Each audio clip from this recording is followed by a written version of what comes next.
Hello， 大家好，今日想同大家分享一下正向管教。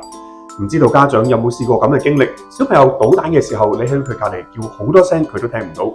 但係當你忍唔住啦，大聲一喝，佢即刻乖乖聽話。但係其實原來大聲喝令到小朋友聽話呢個教法已經係過時㗎啦。